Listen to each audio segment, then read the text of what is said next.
Seja bem-vindo e seja bem-vinda a mais uma edição do Chutando a Escada.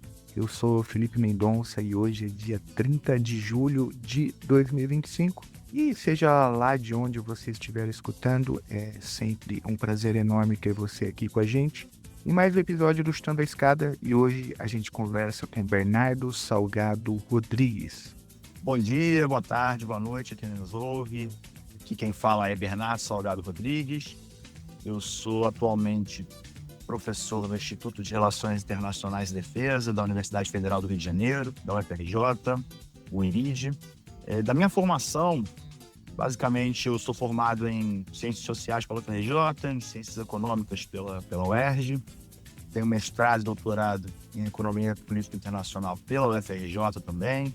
E alguns pós-doutorados aí na área de estudos estratégicos, tanto na ECM quanto na ESG, também pós-doc na Universidade Federal do Mato Grosso do Sul, relacionado a estudos de linguagem. Bom, o Bernardo vem aqui para conversar com a gente sobre o mais recente livro dele, chamado Sementes do Futuro da Geopolítica Brasileira, escrito em coautoria com o Guilherme Sandoval Góes. Se você quiser comprar o livro, eu recomendo muito. Eu vou deixar todas as informações aí na descrição do episódio, tá bom? A conversa está muito boa. A gente fala sobre geopolítica, sobre núcleos estratégicos nacionais.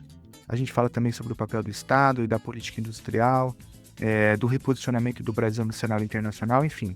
Em tempos de tarifaço, de entreguismos, o episódio de hoje se faz muito necessário, bem como o livro do Bernardo, Os Sementes do Futuro.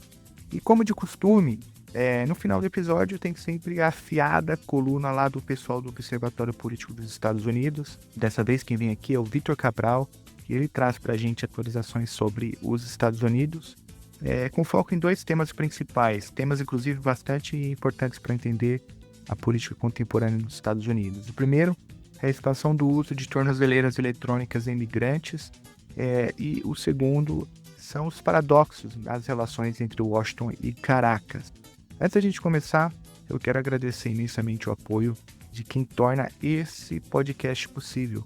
Eu deixo aqui um abraço especial para o André Guimarães, para Camila Lopes, para o Rodrigo Bellinello e para a Letícia Galvão, que passaram a apoiar o Chutando a Escada, e sem o apoio deles não seria possível a gente estar aqui hoje. Então, muito obrigado, gente. E se você puder, quiser, se você acredita na importância da produção de conhecimento crítico, independente, acessível, considere apoiar o Chutando a Escada. É muito simples, a partir de R$5 por mês você nos ajuda a manter esse projeto no ar. É muito simples, basta entrar em www.chutandoaescada.com.br/apoio e lá você vai encontrar várias formas de ajudar. Você também pode ajudar dando 5 estrelas aí no seu agregador favorito, que tal, hein? Comentando o episódio, manda um comentário pra gente lá, se você estiver no Spotify. Senão você pode mandar também um e-mail, perguntas@chutandoaescada.com.br, que aliás é a nossa chave Pix também, se você quiser fazer aí uma ajuda financeira pontual, tá bom? Então vamos lá, vamos pro papo, sem mais delongas. A gente conversa então com Bernardo Salgado Rodrigues, que fala com a gente sobre sementes do futuro da geopolítica brasileira.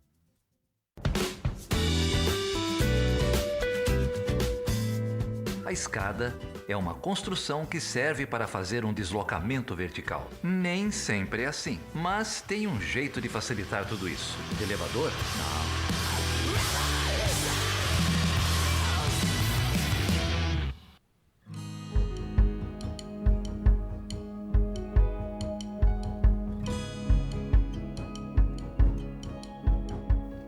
Bernardo, você é o autor, né, do livro Sementes do Futuro da Geopolítica Brasileira. O livro foi escrito por você e também pelo Guilherme Sandoval Góes. O livro foi publicado pela editora Alferrats. A gente vai deixar, obviamente, o livro aí na descrição do episódio, para que o ouvinte que quiser adquirir a sua cópia, faça isso diretamente no site da editora. Eu gentilmente recebi aqui uma cópia e já adianto que é um livro muito interessante. Além de tratar, né, de uma questão central para entender a política internacional contemporânea, que é a geopolítica e mais, né, a contribuição brasileira para estudos sobre geopolítica, o livro também tem uma característica que eu considero bastante relevante para o debate mais amplo, que é uma linguagem acessível, né? Um livro didático, é um livro que é simples de ler sem perder a profundidade, que eu acho que essa é uma característica importante que muitas vezes nos falta na academia, mas certamente esse não é o caso do livro que eu tenho aqui em mãos. Então, Bernardo, vai lá. Esses eram os objetivos a ser alcançados, Felipe, de ser um livro realmente bem didático, bem introdutório nas temáticas, mas não deixar de lado a complexidade do tema que ele demanda. Então, se você conseguiu perceber isso, pelo menos essa foi uma das minhas intenções, dos objetivos principais. Não, e eu não estou falando por generosidade. De fato, o livro tem essa característica, o ouvinte vai perceber. E aí, para começar, eu acho que a pergunta principal, né? Embora a gente já faça uma ideia da resposta quando você se apresentou ali, quando falou um pouco da sua trajetória acadêmica, né? Os estudos estratégicos se tornou um eixo importante na tua trajetória, né? E isso nos ajuda a entender um pouco a importância do livro. Mas a pergunta é o seguinte: como que esse projeto nasce, né? Por que Sementes de Futuro? Por que esse livro nessa conjuntura? Perfeito. Esse livro, ele é um produto de um estágio pós-doutoral que eu realizei na Escola Superior de Guerra, o coautor, o Guilherme Sandoval Góes, foi o meu supervisor no pós-doutorado. Ele é fruto desse pós-doutorado que se insere dentro de um PROCAD Defesa Prospectiva. Esse PROCAD Defesa Prospectiva é um projeto da Escola de Guerra Naval, que em conjunto com a Escola Superior de Guerra e outras instituições do Brasil, fizeram esse grande projeto, e aí eu acabei conseguindo me inserir dentro desse pós-doutorado, e esse livro é um dos produtos desse projeto do PROCAD de Defesa Prospectiva. Tem um outro livro que foi lançado anteriormente também, que é o Semente Futuro em Defesa, que aí já é um livro que eu coordeno esse projeto no Laboratório de Simulações e Cenários na Escola de Guerra Naval, e aí esse livro aí foi um produto em conjunto com todos os pesquisadores, aí são mais de 100 pesquisadores que a gente tem ali no LSC, no Laboratório de Simulações e Cenários, e esse é o segundo produto. Em breve eu quero lançar o terceiro produto para ficar uma trilogia. Mas, tendo feito esse pequeno panorama do contexto da onde surgiu a ideia da Semente de Futuro da geopolítica brasileira, eu acho, e aí você tocou num ponto que é muito interessante, Felipe. Primeiro a gente tem que definir, eu gosto sempre de definir, de dar nome aos bois do que a gente está tratando. Que Semente de Futuro é uma metodologia, geopolítica é um método de estudo. Então a gente tem que primeiramente definir o que é Semente de Futuro e o que é geopolítica, depois a gente conseguir avançar um pouco nessa interpretação do próprio livro. Então, num primeiro momento, o que seria Semente de Futuro? Qual seria uma definição? Semente de Futuro é uma definição que uma professora brasileira, uma pesquisadora brasileira na área de estudos prospectivos, ela utiliza e vem utilizando há muitos anos, que é a Trelane Marcial. Ela define, basicamente, Semente de Futuro como fatos ou sinais que possuem origem no passado e no presente e que podem sinalizar possibilidades de eventos futuros. Então, eu acho que é interessante a gente visualizar isso. Podem, que sinalizam possibilidades. Não é que a gente está querendo fazer um exercício de previsão, de futurologia. Não. A gente, a partir do passado e do presente, a gente analisa elementos que têm grandes possibilidades de terem a sua ocorrência visualizada no futuro. E aí, tal como as sementes, aí é uma própria analogia que a professora Elaine Marçal realiza, as sementes, como elas são plantadas, elas podem germinar ou não germinar, correto? Elas podem dar bons frutos ou elas podem dar maus frutos, ou frutos não tão gostosos ou algo do tipo. Então, essa é a ideia básica de Semente de Futuro, da gente fazer esse monitoramento, no caso da geopolítica, que aí eu vou depois também traçar o que eu defino como geopolítica. Então, a gente faz um monitoramento, todo um apanásio bem sedimentado desses sinais no tempo presente, também com perspectivas passadas, para a gente projetar, para expectar o futuro. Essa seria a definição de Semente de Futuro em si. No caso da geopolítica, a gente já tem definições que são históricas. A geopolítica já é uma área de estudo já bastante consolidada, tem o seu surgimento ali no final do século XIX, início do século XX. Não vou fazer esse apanhado histórico, e nem no livro isso acontece. Isso aí eu deixo mesmo para as aulas de introdução à geopolítica que eu que eu ministro na faculdade, mas eu considero a geopolítica, primeiro, é um método de estudo extremamente dinâmico. Por ele ser dinâmico, a gente tem que também manter um acompanhamento. Então, é esse método de estudo que ele é dinâmico, principalmente visualizado da influência de fatores geográficos no desenvolvimento dos estados. E aí o fator desenvolvimento é uma palavra-chave que eu gosto de incorporar e que no livro ele está muito presente também. No desenvolvimento desses estados, e aí ele tem a finalidade tanto de orientar políticas internas, políticas endógenas do Estado, no caso do livro do Estado brasileiro, e também orientação de políticas externas, também se faz presente no livro. Então, a geopolítica ela se atrela também a esse semente futuro, que ela também pode ser lida como uma ferramenta de análise da política externa que busca tanto compreender quanto explicar o tempo presente, mas também prospectar o comportamento político internacional. Eu acho que esse é o grande diferencial dessa visão de trazer uma visão de futuro, um estudo perspectivo da geopolítica, que muitas das vezes é o que carece. A gente faz muitos estudos históricos no tempo presente, mas também temos a possibilidade do futuro, até mesmo porque o planejamento do tempo presente ele se faz através de projeções de futuro que você faz de uma nação, de um estado, de um país, de um projeto de nação. Então, acho que tendo consolidado esses dois primeiros conceitos, eu acho que é um bom pontapé inicial para a gente começar o debate. Uhum.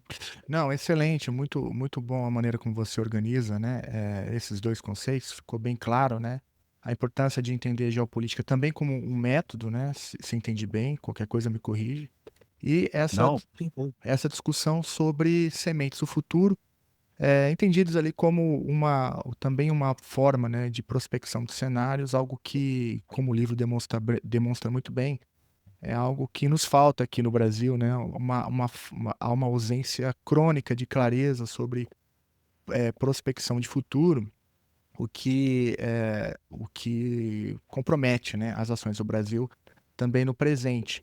Mas sim, antes de avançar um pouco nessa discussão, principalmente o capítulo 2 ali do livro, né, ele traz ali contribuições contemporâneas da geopolítica. E aí, eu acho que ali tem dicas muito importantes para, inclusive, prospectar cenários, né. Por exemplo, vocês, ali tem uma discussão sobre o G0, né, sim, sim. sobre um mundo pós-americano ou pós-americanismo, uma discussão sobre ordem mundial pós-moderna, ou seja, são todos conceitos do debate contemporâneo já, né, típicos do século XXI, e que serviram para alimentar essas sementes. Você poderia, talvez, fazer um voo panorâmico sobre os desafios contemporâneos dentro dessa discussão de geopolítica? Não, com certeza. O capítulo 2 é extremamente interessante, né? No capítulo 1, só para recapitular aqui Uhum. em pouco, eu faço um panorama geral da geopolítica brasileira. Tento fazer uma recapitulação, uma síntese dos principais clássicos da geopolítica brasileira, como Verano Barclay, Mário Travassos, Golbery Couto Silva, Carlos de Meira Matos, Terezinha de Castro, Beta Becker, e tento fazer essa sistematização, que ela já é consolidada na literatura da geopolítica Uhum. brasileira em si, mas eu acho que ela é importante, essa retomada dos clássicos. Eu acho que retomar os clássicos e visualizar que os próprios clássicos já tinham temas dentro dos seus escritos do século XX que são extremamente pertinentes para o tempo presente. Uhum. Os clássicos estão preocupados com coesão e integração nacional, com ameaças internas e externas, com questões de Atlântico Sul, de África Ocidental, de Antártica, que a gente considera hoje o nosso plano estratégico. Uhum. Então, todos esses debates dos clássicos também são muito importantes. Então, eu acho que o capítulo prévio ele tem uma contribuição também bem significativa no sentido de qualificar esse debate e propor, olha, a gente não está inventando a roda, já tem esses autores que estão batendo num projeto de Brasil no século XX que eles têm que ser falados, eles têm que ser estudados, eles têm que ser pesquisados cada vez mais na academia brasileira, tanto no âmbito da universidade, quanto no âmbito também das escolas militares. No capítulo 2, eu agradeço por você ter levantado essa bola para mim, porque eu acho que é extremamente significativa de pensar os principais paradigmas geopolíticos do século XXI. Né? E como que essa geopolítica do século XXI se faz a necessário analisar essas discussões desses novos arranjos, principalmente no contexto pós-Guerra Fria. contexto pós-Guerra Fria, que se a gente for visualizar na década de 90, estava muito consolidado aquela prerrogativa do fim da história, do Fukuyama, do Francis Fukuyama, de que houve o triunfo do Ocidente, o esgotamento de alternativas sistemáticas que fossem viáveis, contraditórias a um liberalismo ocidental, coisa que isso durou ali na década de 90. Esse fim da história, eu até costumo brincar com os meus alunos, é o fim da história logo no século XXI, no começo do século XXI. Os próprios atentados terroristas às Torres Gêmeas em 9 de setembro se ficaram em história. Já a política das nações está ali, muito presente. Então, esse fim da história ele falhou ao não perceber que o progresso ele não era inevitável, como estava consolidado no fim da história, mas que ele dependia de condições materiais, políticas, econômicas, dependia do papel de um Estado ainda muito presente, e aí, tanto no caso brasileiro, como no caso de outros países do sistema internacional que a gente poderia analisar. Então, esses paradigmas que surgem no século XXI, eles estão extremamente significativos. E aí tem um outro, como ele desde 2001, a questão dos atentados, mas teve um outro ano extremamente emblemático, extremamente paradigmático, quando a gente quer visualizar ou projetar uma nova ordem internacional, ou projetar uma mudança significativa nesse sistema internacional, que foi a crise financeira de 2008. E todos esses paradigmas que você elencou, do G0, do Segundo Mundo, do mundo pós-americano, do mundo pós-ocidental, até mesmo a contribuição do Sandoval, de uma ordem mundial pós-moderna, todos esses paradigmas, eles se inserem num contexto pós-crise financeira de 2008. Porque, de fato, foi um divisor de águas. Foi um divisor de águas no sentido de consolidado que o mundo ocidental ele não era mais o grande protagonista do sistema internacional como ele foi desde a criação do sistema mundo moderno pós-tratado de Westfália, lá em 1648, em que o mundo ocidental tinha o protagonismo. Cada vez mais, e aí esses próprios autores eles elencam e, em menor ou maior grau, ratificam esse argumento, de que o mundo cada vez mais está voltado para o Oriente. Então a gente tem aqui o G0. Vamos pegar aqui alguns exemplos. O G0 do Ian Bremmer. O G0 do Ian Bremmer fala que vai ter um vácuo de liderança na política mundial. Você não tem lideranças mundiais. Então é um mundo de extrema incerteza, de extrema volatilidade, é um mundo de competição, é um mundo de conflito, é um mundo que a gente visualiza nos dias de hoje. Se a gente for pegar a interpretação do Segundo Mundo, lá do Parrakana, ele pega essa... seria uma classe média global, ele reinterpreta aquele Segundo Mundo no contexto da Guerra Fria para um contexto mais contemporâneo. E aí coloca até em dúvida se os próprios Estados Unidos não estariam entrando nesse Segundo Mundo. O que seria esse Segundo Mundo? Seriam países avançados, mas que também teriam características de países desenvolvidos. Então é uma mistura de elementos de primeiro e terceiro mundo, com indicadores políticos, econômicos, sociais, tecnológicos, extremamente contraditórios. É interessante pensar, será que os Estados Unidos não estariam vivendo nesse segundo mundo? Parrakana se questiona isso no seu livro. E aí o país Zakara também pega um outro argumento do mundo pós-americano, que seria uma ordem mundial que foi criada, inclusive, no pós-crise financeira de 2008, que acelerou a queda da dominância global dos Estados Unidos. Então, houve o quê? Uma perda de credibilidade política e econômica. Só que é importante frisar também, aí um parêntese, um declínio relativo de poder. Os Estados Unidos não vai deixar de ser um grande protagonista no sistema internacional um horizonte de 50 anos. Não vai deixar de ser uma grande potência econômica, não vai deixar de ser a primeira potência militar do sistema internacional. Mas aí você tem um desafio geopolítico que é colocado pelo mundo pós-americano país Zakara, que é a ascensão do resto que ele domina no século XXI, que são as outras potências emergentes que surgem e você tem uma crescente difusão do poder. E aí você tem uma difusão do poder tanto em questão de atores estatais, quanto em questão de atores não estatais. E aí são desafios. São desafios que surgem nesse mundo pós-americano. Já o Oliver Stone, eu estou fazendo um rápido panorama. Claro, tá ótimo. Isso fica muito claro também no livro, né? Eu tento incorporar essas questões com um pouco mais de calma, com um pouco mais de cientificidade. O mundo pós-ocidental do Oliver Stone, que é um autor que eu gosto bastante, brasileiro, em que ele fala, não é um mundo pós-americano, é um mundo pós-ocidental. As potências emergentes, elas estão se projetando, estão projetando seu poder, estão buscando moldar as novas e as velhas instituições.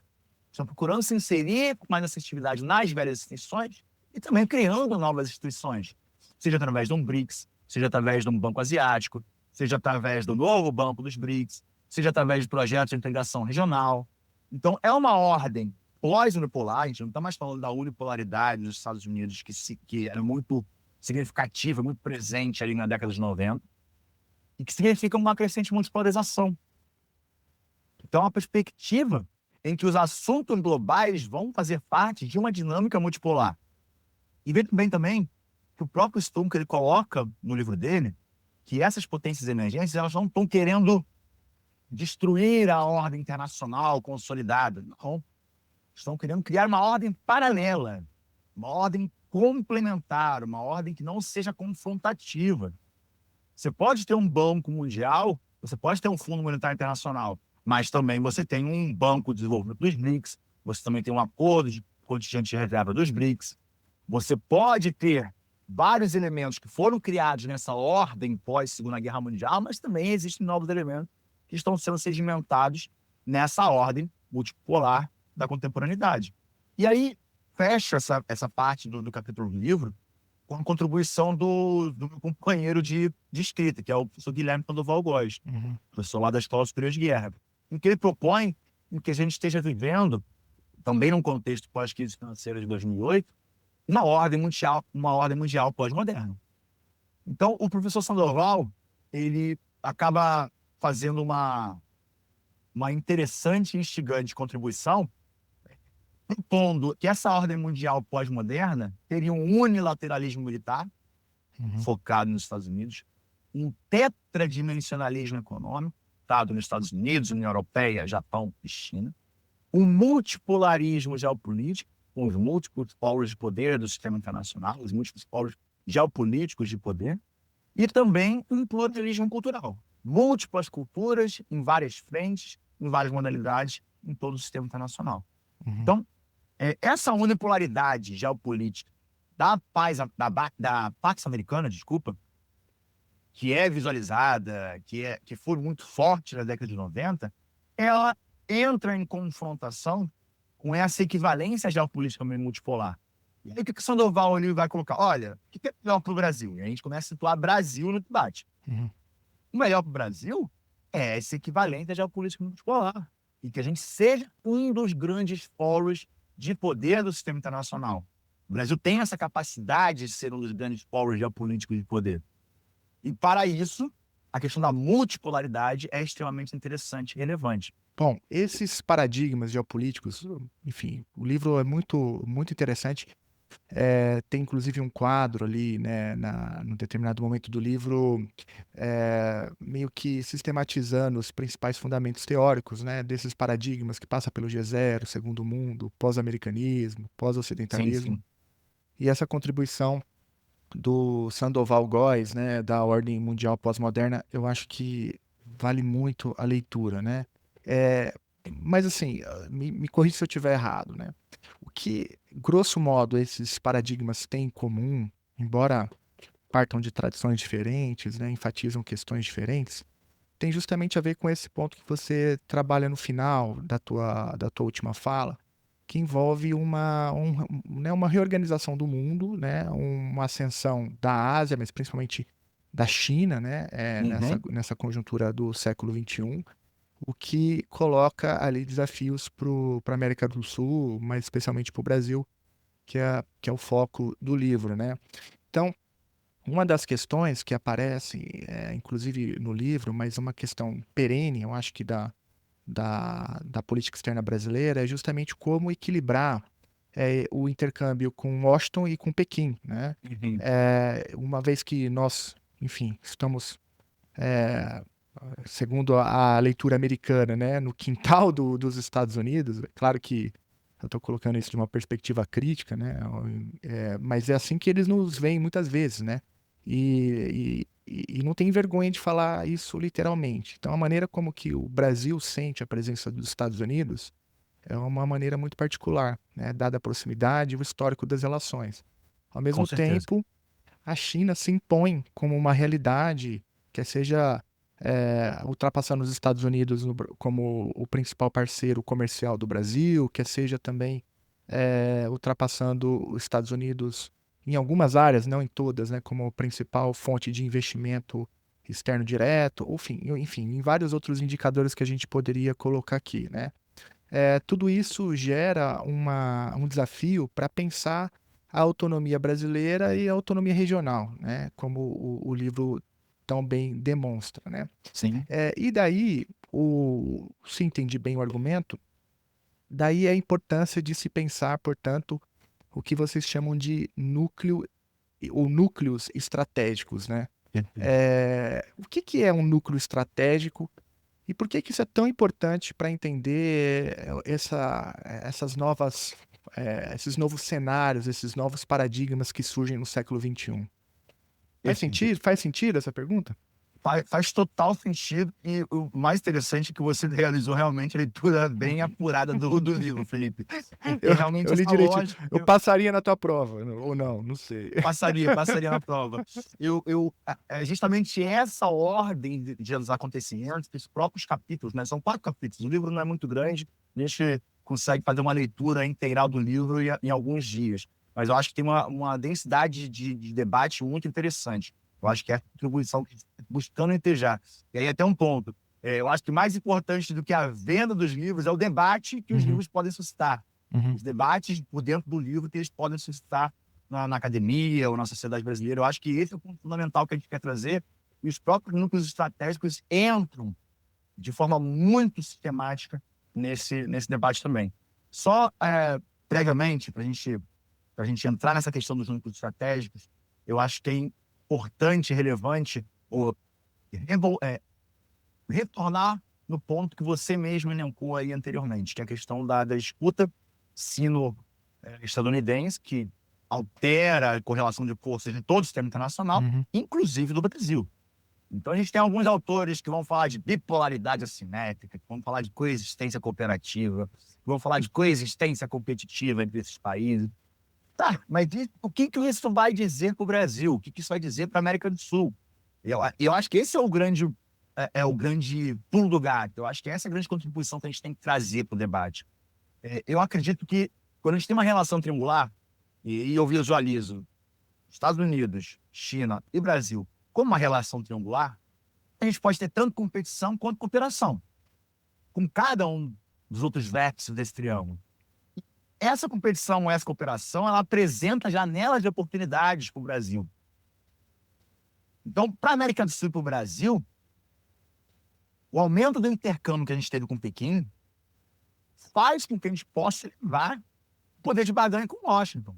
Só lembrando também que a maior presença da China na América do Sul e no Brasil também tem uma parcela de culpa pelos próprios Estados Unidos.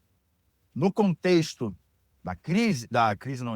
no contexto da guerra ao terror, o direcionamento estratégico norte-americano passa a se voltar fenomenalmente para o Oriente Médio e deixa um vácuo de poder na América do Sul. A gente sabe nas relações internacionais que não existe vácuo de poder. Então, quem ocupa esse local é a China, no começo do século XXI, na década de 2000.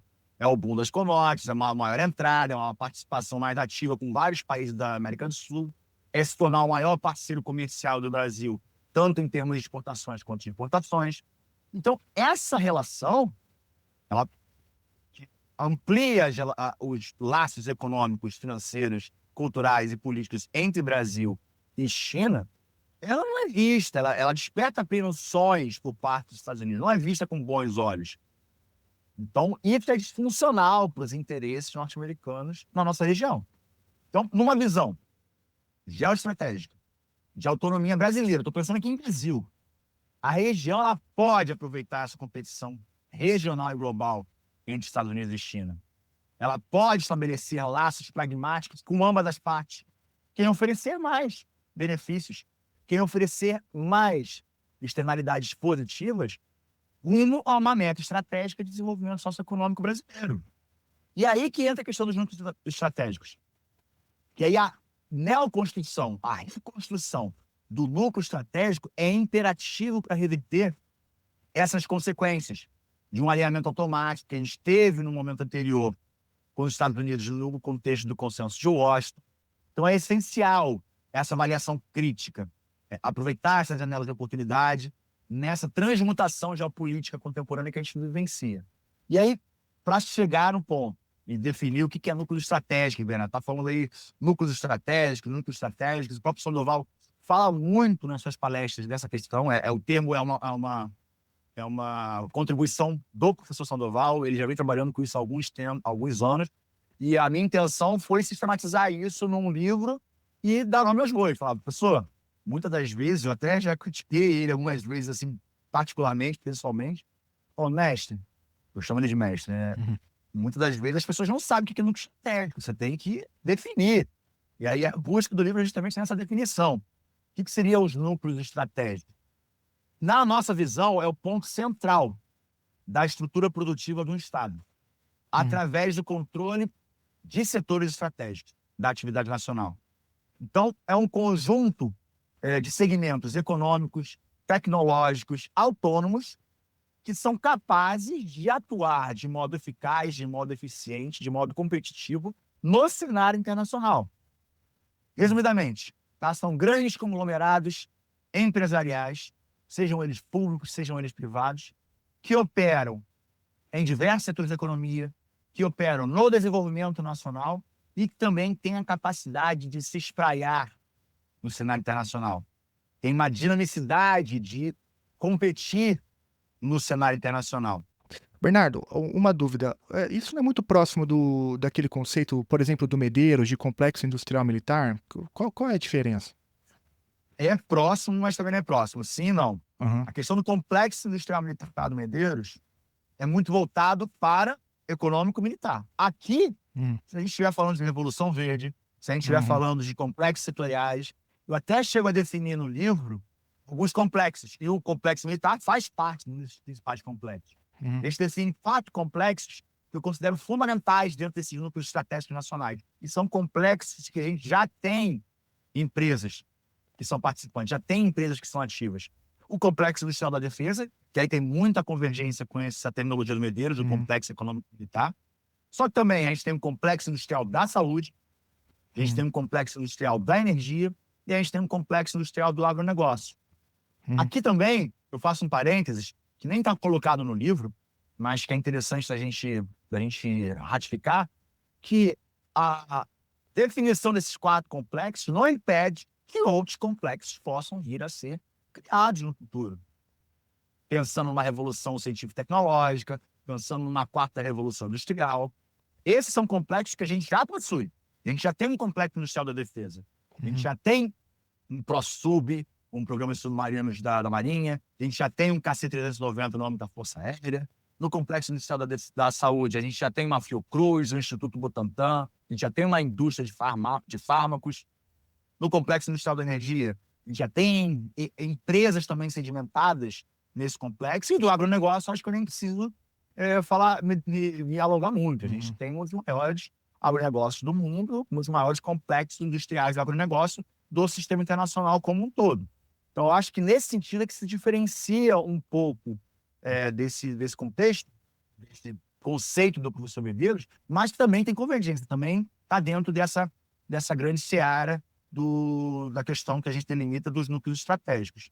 O núcleo estratégico, então, envolve empresa, Estado e investimento em P&D. Basicamente é isso. Ou eu falei uma grande bobagem? Não, você tocou num ponto que se eu não falasse sobre isso, o professor Sandoval, se ouvir esse programa, ele vai puxar a minha orelha. Que é um dos pontos também que, a todo momento, em todas as palestras que a gente for assistir dele, ele vai tocar nesse assunto.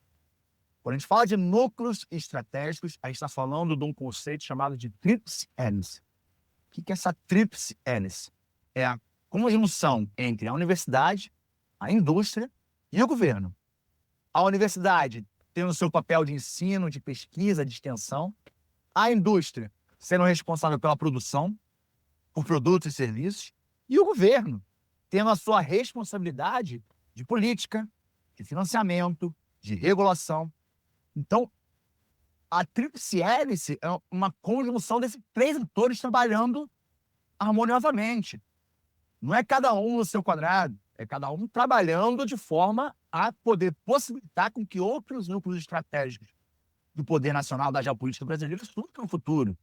Então é fundamental a gente pensar esse conceito da tríplice hélice justamente para a gente fortalecer os núcleos estratégicos que já existem, de construir uma política industrial que já existe e também de produzir políticas industriais futuras, de superar a deficiência do parque industrial, de fortalecer essas estruturas produtivas, de propor a internacionalização das empresas. Essa é até uma das proposições que a gente faz no livro. Um dos principais objetivos é de alçar ou de projetar o Brasil a ser uma das 5 maiores potências mundiais, em termos econômicos, em termos de complexidade econômica, até o ano de 2050. Dentro desse panorama, é também de viabilizar com que, pelo menos, 10% das empresas brasileiras, dentre as 500 maiores do mundo, estejam ali presentes. Ou seja, a gente tem 10% das 500 maiores empresas do mundo. Hoje a gente só tem 1%, quase 2%. Então, eu acho que nós temos essa capacidade de propor uma maior participação das empresas brasileiras, uma internacionalização das empresas brasileiras. E também, se a gente olha o próprio histórico brasileiro, se a gente pega o período de 1930 a 1980, o milagre econômico brasileiro foi muito maior do que o próprio crescimento chinês. A gente tinha uma indústria consolidada. A gente perdeu essa indústria por conta de vários motivos que são elencados também no livro. A gente está propondo uma retomada disso. Está propondo essa reconstrução desses núcleos estratégicos. Então a gente já tem um exemplo, a gente não precisa inventar a roda. A gente já tem esse exemplo muito presente na história da economia brasileira. Muito bem. Vou pegar esse gancho, né, que você deixou aí no final da tua fala, que é justamente o livro, ele tem uma... O que torna o livro também muito interessante, o livro propõe uma agenda, né? Baseado nessa discussão. E veja, o livro é muito mais rico do que a nossa conversa aqui. Enfim, tem toda uma discussão sobre o entorno estratégico do Brasil, sobre os arquétipos geopolíticos fundantes. Eu achei isso muito, muito interessante. Mas para ir para o último capítulo, né, para a gente pensar então estudos prospectivos dentro daquela metodologia que você já falou lá no início, o livro aponta para a necessidade de, entre outras coisas, reindustrializar esses setores, né, importantes desses núcleos estratégicos brasileiros, né? Isso envolve, por exemplo, uma neoindustrialização 4.0, uma neoindustrialização verde, a desindustrialização como um problema, né? E a necessidade de você neoindustrializar esses setores importantes para aí sim conseguir atingir esse patamar prospectivo e normativo, né, que o livro tem de tentar contribuir para o desenvolvimento nacional. E aí eu achei muito interessante porque o livro ele propõe uma retomada da economia política, né? Como eu sou da área da economia política e da economia política internacional, acho que essa é a parte que mais me chamou a atenção no livro, né? Mas eu sou um leitor enviesado, é importante mencionar. Porque vocês, em diversas partes do livro, inclusive retomam, né, pensadores clássicos da economia política clássica, né? E voltam lá, por exemplo, no Fiore, que tem uma contribuição importantíssima, né, para esse debate, mas também no Rajun Chang, que é o autor que, bem ou mal, né, influenciou no nome desse modesto espaço de divulgação científica. O que vocês estão querendo, então, falar com a retomada da economia política e qual que é a importância, né, dessa retomada para, enfim, propor, criar, né, esse cenário, essas propostas, né, que o livro traz? Não, faz total sentido. Pelo menos para mim, que também sou economista, também sou da economia política internacional. E aí, o interessante é que você foi abordando alguns outros temas que eu acho que, por conta da restrição do nosso tempo, a gente vai acabar ficando devendo para os leitores. E aí também instiga a própria leitura do livro posterior. Essa questão dos arquétipos geopolíticos fundantes, ela é fundamental. A gente visualizar o Brasil enquanto superpotência. O Brasil já é uma superpotência energética em qualquer parâmetro. O Brasil já é uma superpotência alimentar. O Brasil já é uma superpotência aquífera. O Brasil já é uma superpotência ambiental também. E a gente só tem que intensificar cada vez mais esses nossos arquétipos geopolíticos fundantes, essas nossas questões em que nós somos superpotentes, explorar essas nossas potencialidades ainda mais. E a questão da retomada da geopolítica, na minha visão, ela é fundamental. Ela é um ponto crucial. Para mim também, sinceramente, é uma das partes do livro que eu tenho um zelo maior. Esse debate, essa separação entre a economia e política, se a gente for pegar na história do pensamento econômico, ela vem lá desde a Revolução Marginalista, de tentar matematizar a economia, a questão da teoria do valor da utilidade, de transformar a economia política numa ciência econômica, e sendo que a economia política, na sua essência, na sua gênese, ela é relacionada com a política. O extremo da política, ela está totalmente correlacionada com as questões políticas. Então, eu não consigo falar de economia. Eu utilizo o termo economia política, que é um articulado de ideias, né, que tem a ver com vida social, que tem objetivos de intervenção política, econômica, social. Então, a gente tem que ficar essas questões. A gente pode até retomar o Brodel. Inclusive, eu acho que eu retomo o Brodel no livro. O Brodel fala que a economia de mercado, o capitalismo em si, ele não é a economia de mercado, é uma economia de antimercado, uma economia dos lucros extraordinários, dos ganhos amorais. Então, dos grandes lucros, dos grandes predadores. Então, a economia de mercado ela sempre vai existir, seja no socialismo, em qualquer outra nomenclatura que a gente queira utilizar. Você tem que visualizar o quê? Que essa retomada da política é fundamental. Os interesses, seja do Estado, seja do mercado, eles têm que ser cada vez mais convergentes. A gente quer pensar num projeto de nação. A gente não pode fazer essa separação. Então, essa separação que é proposta pelos ditames liberais, ou neoliberais, que foi proposta, ela tem que ser totalmente na revisão estifada do pensamento econômico e da consolidação de um projeto geopolítico para o Brasil. Então, essa superação do neoliberalismo é fundamental. Então, superar o neoliberalismo é fundamental. Colocar o papel estratégico do Estado nos grupos estratégicos nacionais. O Estado tem um papel fundamental. O Estado tem um papel de empreendedor, de inovador, de planejador, de projetador. Então, a grande questão é a seguinte: se a gente não pensar nesses termos, não são as empresas privadas, a economia do antimercado, brodelianamente falando, que vai criar e vai ampliar os núcleos estratégicos nacionais. E tem uma palavra que é extremamente significativa nesse contexto, que se chama risco. Risco, principalmente em projetos de inovação. As empresas privadas, pela sua própria lógica de maximização de lucros, elas não gostam de risco. Já querem algo consolidado. Quem é o grande ator que pode ter a capacidade de incorrer em riscos? É o Estado. E isso aí a própria história econômica já demonstra pra gente. O livro do Rajon Chang já demonstra pra gente, outros mais. Não, pois é. Não, é porque esse ponto é tão importante que eu queria enfatizar, porque dá uma certa preguiça, né? Um debate meio liberaloide que até hoje entende, né, que o mercado dá conta desse tipo de inovação tecnológica, né? Não dá aqui, não dá em nenhum lugar do mundo, não dá na Alemanha, não dá na China, não dá no próprio Estados Unidos.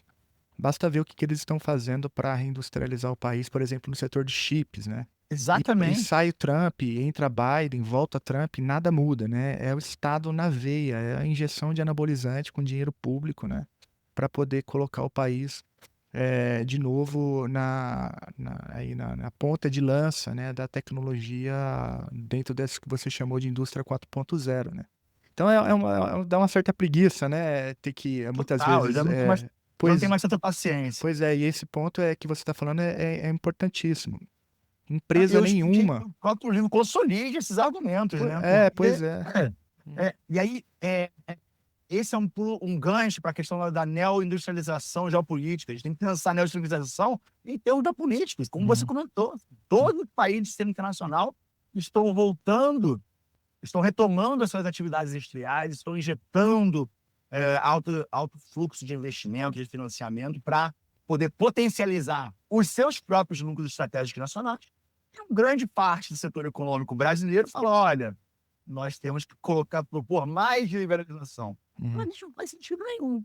E aí, se as pessoas quiserem entender desse debate que a gente está falando, eu proponho, não proponho nem a leitura integral do livro. Se quiserem ler integralmente, recomendo fortemente. Que é o livro da Mariana Mazzucato, O Estado Empreendedor. Se tiverem preguiça de ler o livro inteiro, leiam somente o capítulo 6, que é o capítulo do iPhone. E vejam se o iPhone é, de fato, uma produção privada ou o que tem de tecnológico, de inovativo no iPhone é uma produção pública, do Estado norte-americano. E só Perfeito. nisso eu acho que é um grande exemplo que a gente pode ter desse debate. Perfeito, perfeito. Não, é excelente, muito bem colocado. Eu acho que vale muito a pena colocar nesses termos, né? E o livro caminha justamente nessa direção, né? Da importância de uma neo-industrialização nesses setores considerados estratégicos nacionais, né? Desses núcleos Perfeito. estratégicos nacionais. Você pode, talvez, aprofundar um pouquinho esse ponto e, se quiser, obviamente, daria para dizer o quão distante nós estamos disso? Porque o governo Lula 3.0, embora aí já fuja um pouco do horizonte do livro, né, teve lá uma nova proposta de política industrial do governo Lula 3.0, né, que era uma tentativa ali Das missões.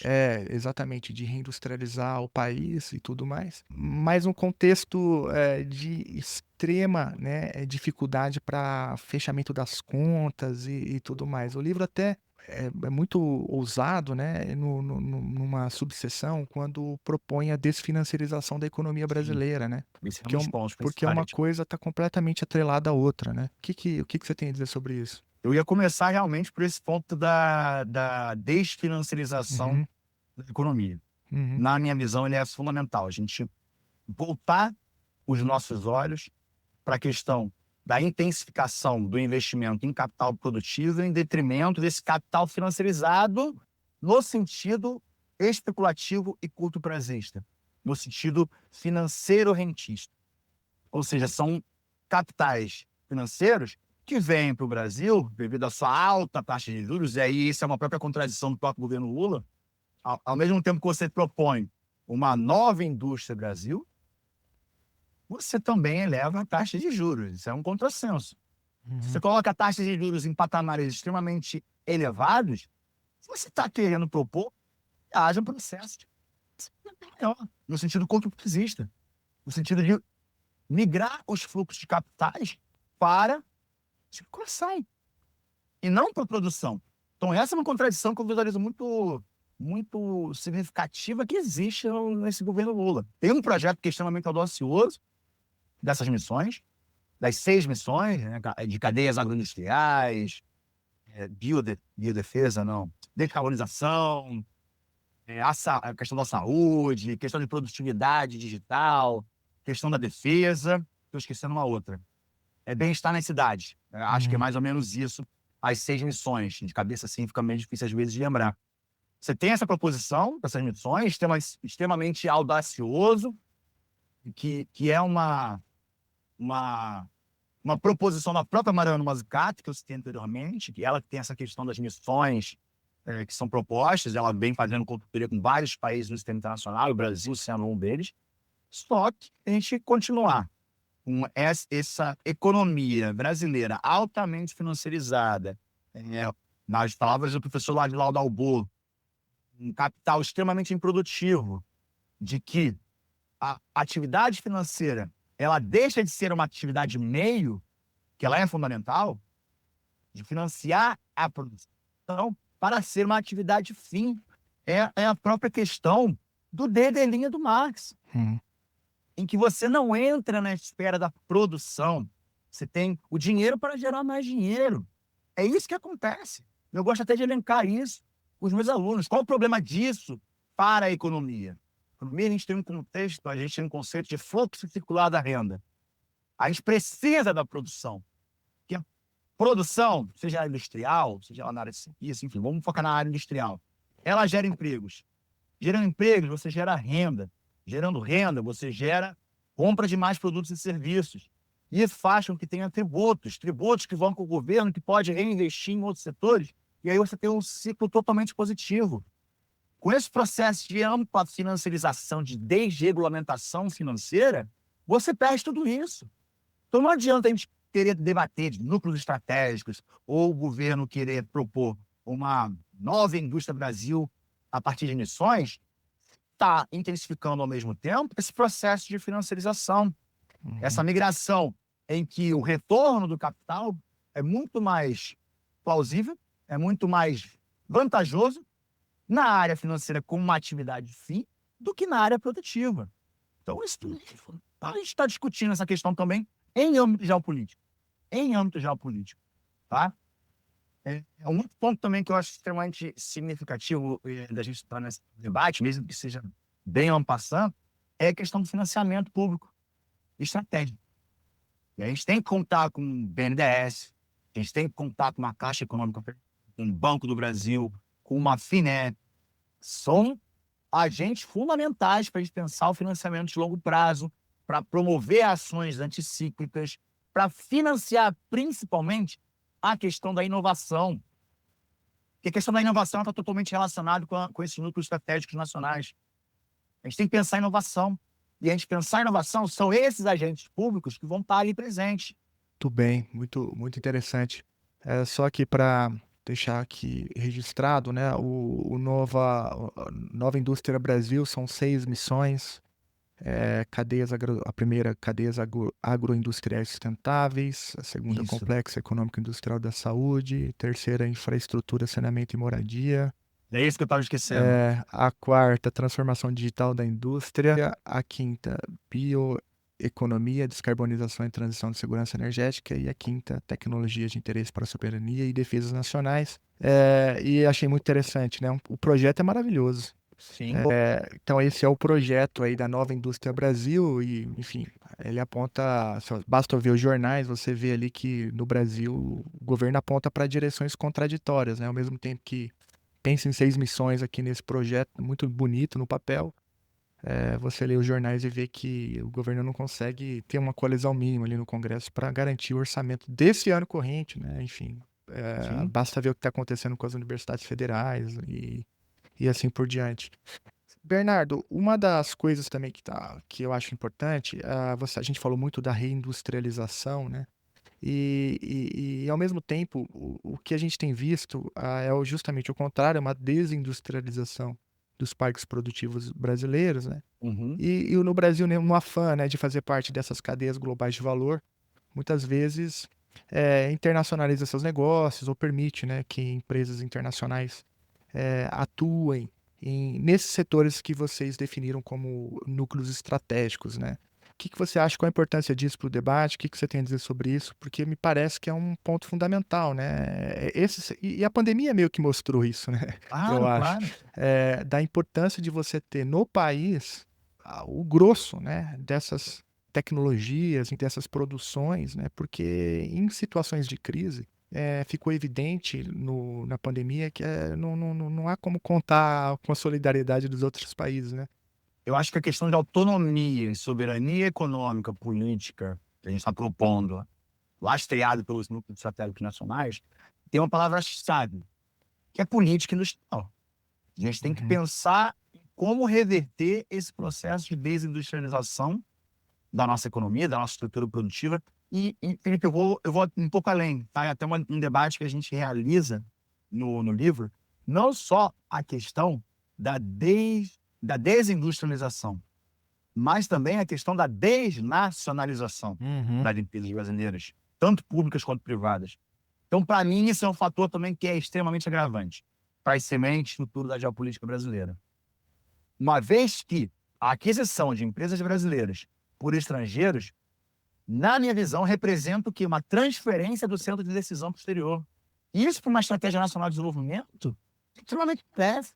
Então, a gente também tem que pensar nesses termos. É reverter a desindustrialização com política industrial, com o papel ativo do Estado, e também reverter esse processo de desnacionalização da nossa economia, das nossas estruturas produtivas, dos nossos núcleos estratégicos nacionais. Então, é um projeto de neo-industrialização dos núcleos estratégicos. O próprio governo vem dialogando essa questão das missões, da neo-industrialização. Isso também está colocado no nosso livro. A gente tem que pensar numa neo-industrialização 4.0, uma neo-industrialização da quarta revolução industrial. E a gente tem fronteiras que a gente consegue alcançar. Existe janela de oportunidade nesse sentido. E a gente tem que pensar numa neo-industrialização verde, sustentável. E também nós temos potenciais. A gente tem uma Amazônia brasileira. A gente tem projetos de hidrogênio verde, de lítio verde. A nossa matriz energética é uma das mais limpas do mundo. A gente tem já parques eólicos no Nordeste que corresponde a 10% da matriz energética brasileira. A gente tem a Amazônia, a biodiversidade amazônica.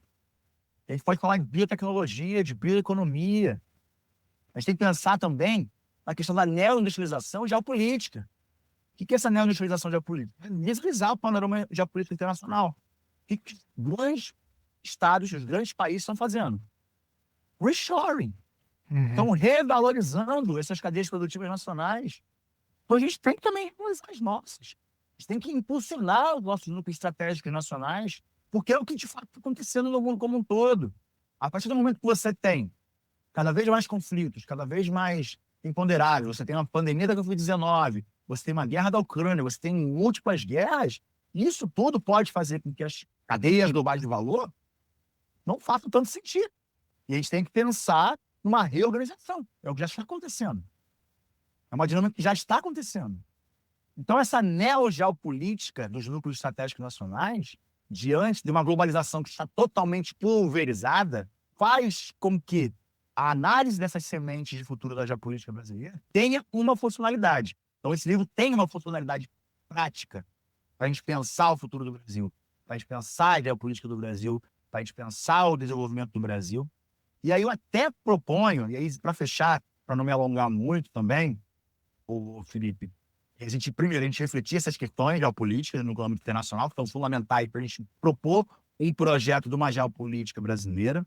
O que eu tinha comentado anteriormente, do Brasil estar colocado como uma das 5 potências até 2050, esse é o horizonte, é a agenda que a gente está propondo aqui no livro.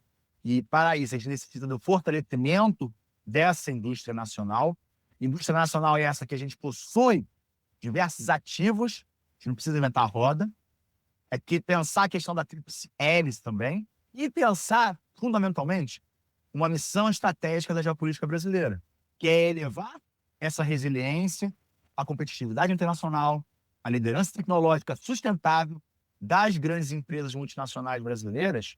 E aí eu faço até uma analogia, Felipe, fecha aqui a minha contribuição e o debate sobre o livro, que muito me agradou esse debate, a gente passou aqui mais de uma hora, de repente, debatendo sobre o livro, e eu acredito que isso possa até gerar frutos futuros para outros trabalhos acadêmicos.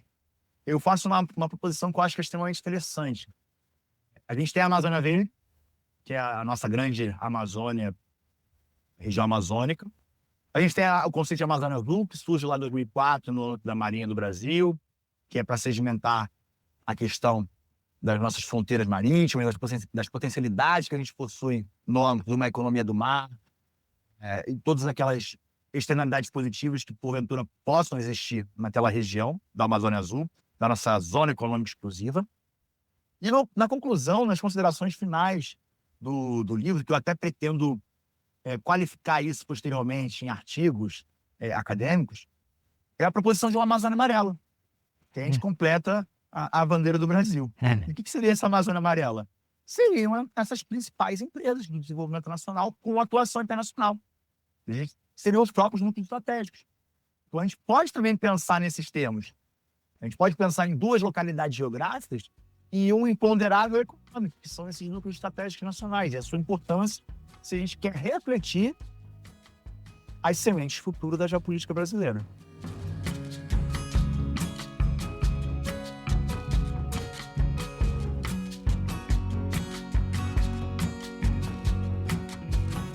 Bernardo, muito obrigado pelo seu tempo, parabéns pelo livro, de fato é uma contribuição muito importante para o debate nacional, né? Mas também é um livro, além de ser propositivo, ele também é um livro que faz uma excelente revisão bibliográfica. Obrigado e parabéns mais uma vez. E eu que agradeço o convite, muito obrigado e até a próxima.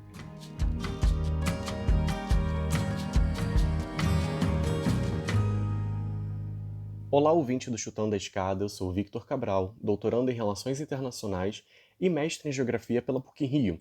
e sou pesquisador do Observatório Político dos Estados Unidos, que é o @InformeUpeu nas redes sociais. Hoje eu vou trazer duas histórias sobre os Estados Unidos. A primeira sobre migrações e a segunda sobre as relações desse país com a Venezuela. Os Estados Unidos estão, desde junho de 2025, implantando programas de expansão de tornozeleiras eletrônicas em imigrantes em situação irregular no país. Existe um programa da ICE, que é o Serviço de Imigração e Alfândega dos Estados Unidos, chamado de Alternativas à Detenção. Se você é uma pessoa que está em situação migratória irregular e não pretende ser presa, você pode se inscrever nesse programa para ter ali outras opções para tentar estar minimamente regularizado no país enquanto tenta obter os aceites para se tornar um migrante em situação regular ali dentro. E acontece o seguinte, 84% das pessoas que estão inscritas nesse programa realizam um check-in virtual por um aplicativo que usa reconhecimento facial para confirmar a identidade e a localização geográfica via GPS. E só 13% das pessoas inscritas nesse programa usam tornozeleiras eletrônicas para ter ali o seu rastreamento 24 horas por dia.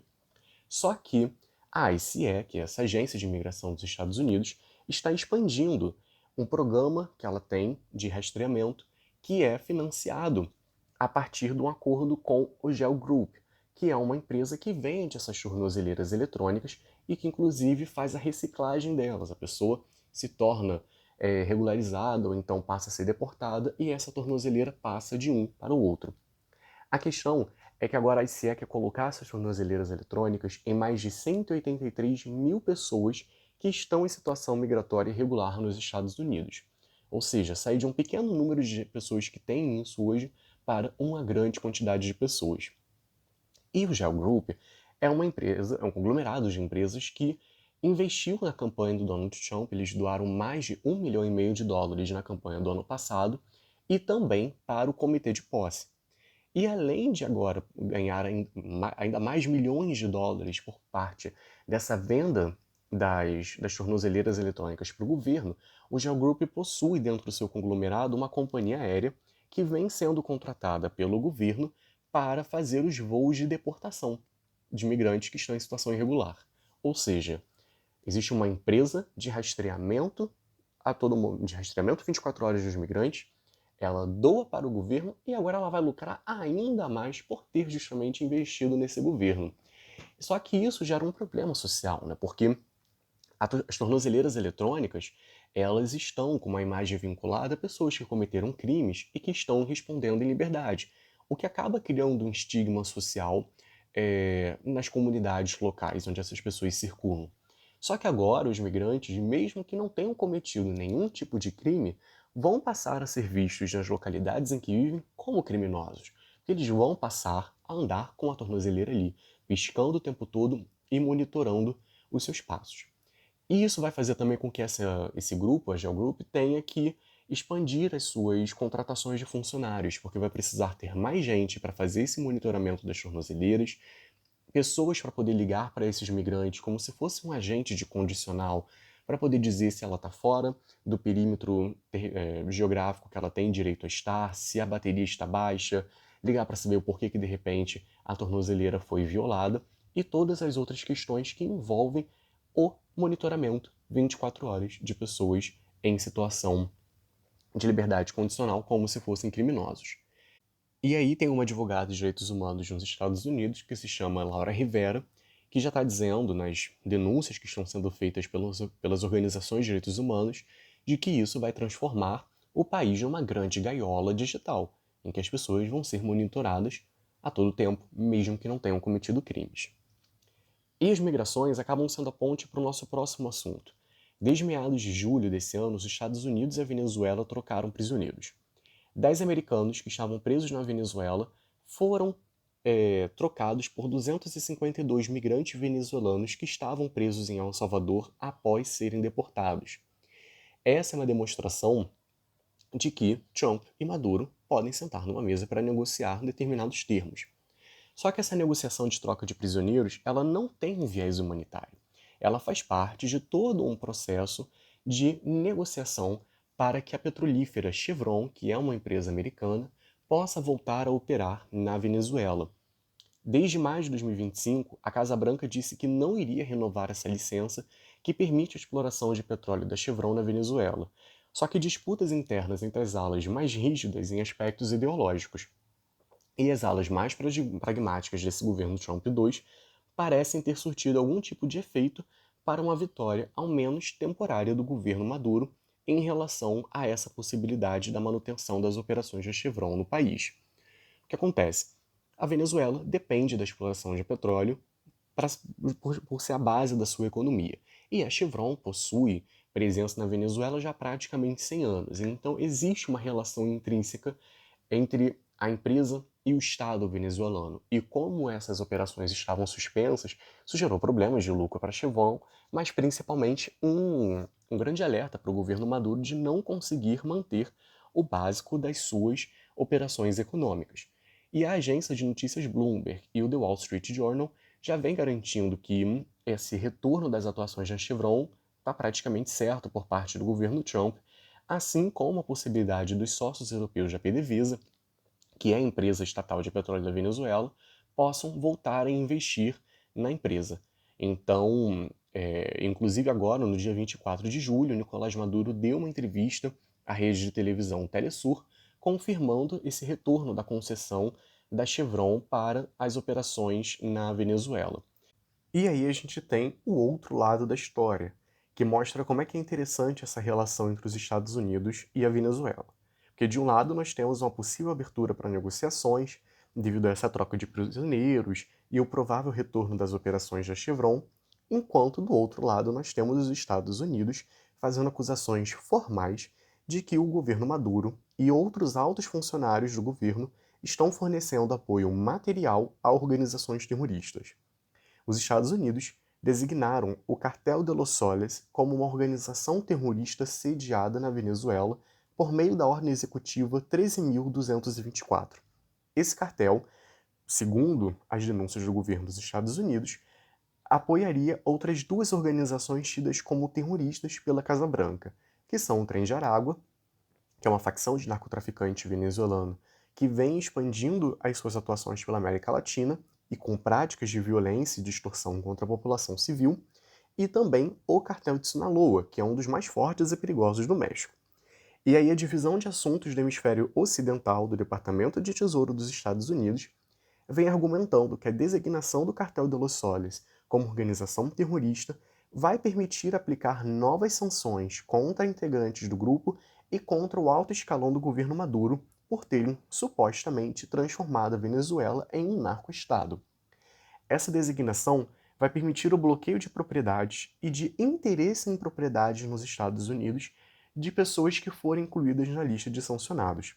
Inclusive, o Departamento do Tesouro dos Estados Unidos afirma que o Nicolás Maduro é o líder do Cartel de los Soles, e essa decisão pode facilitar que a Casa Branca processe a Venezuela como um agente criminoso, colocando mais um elemento de entrave nas relações diplomáticas do país que pareciam estar melhorando minimamente com essa troca de prisioneiros e com o retorno das operações da Chevron.